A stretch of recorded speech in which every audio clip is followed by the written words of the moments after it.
Hi friends, welcome to Madras விருந்து. புடலங்காய் தேங்காய் பால் கூட்டு சுவையாக எப்படி பண்ணுறதுன்னு பார்க்கலாம். ஒரு சின்ன கப்பில் பாதி கப் அளவுக்கு பாசி பருப்பு எடுத்துக்கலாம். இது சில பேர் சிறு பருப்புன்னு சொல்லுவாங்க. அதே கப்பில் 1/4 கப் அளவுக்கு கடலை பருப்பு எடுத்துக்கலாம். 2 பருப்புலையும் தண்ணி சேர்த்து 2-3 தடவை நல்லா வாஷ் பண்ணிக்கோங்க. வாஷ் பண்ணதும் மறுபடியும் தண்ணி சேர்த்து 10லேருந்து 20 நிமிஷம் அளவுக்கு ஊற வச்சுக்கலாம். இப்போ பாருங்கள், பருப்பு நல்லா ஊறிடுச்சு. இப்போ ஒரு குக்கரில் போட்டு வேக வச்சு ஒரு ஓரமாக எடுத்து வச்சுக்கலாம். பேன் சூடானதும் 3 டேபிள் ஸ்பூன் அளவுக்கு எண்ணெய் சேர்த்துக்கலாம். எண்ணெய் கொஞ்சம் சூடானதும் 1/4 டேபிள் ஸ்பூன் அளவுக்கு கடுகு சேர்த்துக்கலாம்.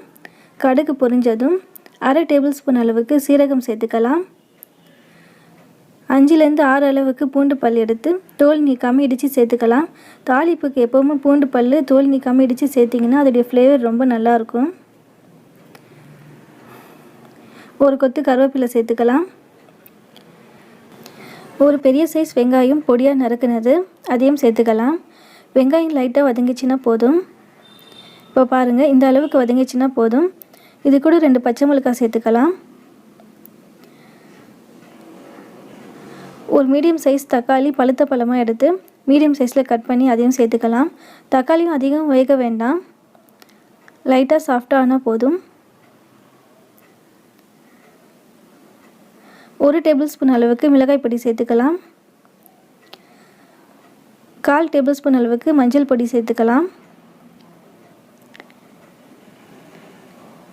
1/2 டேபிள் ஸ்பூன் அளவுக்கு மல்லிப்பொடி சேர்த்துக்கலாம். இப்போ இந்த மசாலா எல்லாமே நல்லா மிக்ஸ் பண்ணி விட்டுக்கோங்க.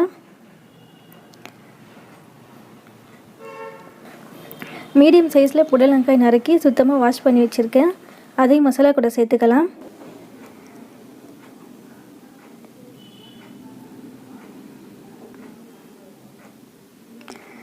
புடலங்காய் மசாலா கூட நல்லா மிக்ஸ் பண்ணி விட்டுக்கலாம்.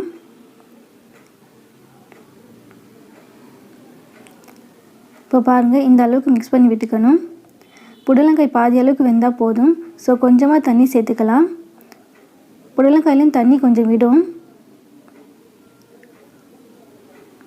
தேவையான அளவுக்கு உப்பு சேர்த்து ஒரு மூடி போட்டு மூடி வச்சிடலாம். தண்ணி ஃபுல்லாக ட்ரை ஆகிடுச்சான்னு பார்ப்போம். இப்போ பாருங்கள், நம்ம சேர்த்துருக்க தண்ணி ஃபுல்லாக ட்ரை ஆகிடுச்சு. புடலங்காயும் பாதி அளவுக்கு வெந்திருக்கு. நம்ம வேக வச்சுருக்க பாசி பருப்பு கடலை பருப்பு சேர்த்துக்கலாம்.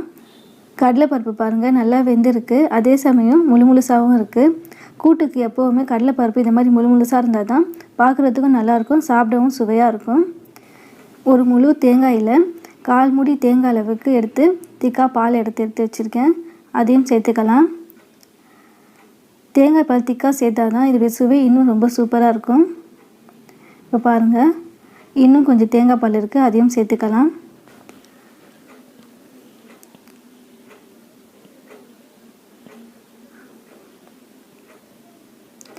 மசாலா எல்லாமே நல்லா மிக்ஸ் பண்ணி விட்டுக்கலாம். புடலங்காய் பாதி தான் வெந்திருக்கு. ஸோ ஒரு சின்ன கப்பில் பாதி கப் அளவுக்கு தண்ணி சேர்த்துக்கலாம். கொஞ்சமாக கொத்தமல்லி இலைகள் சேர்த்து ஒரு பிரட்டிட்டு ஒரு மூடி போட்டு மூடி வச்சிடலாம்.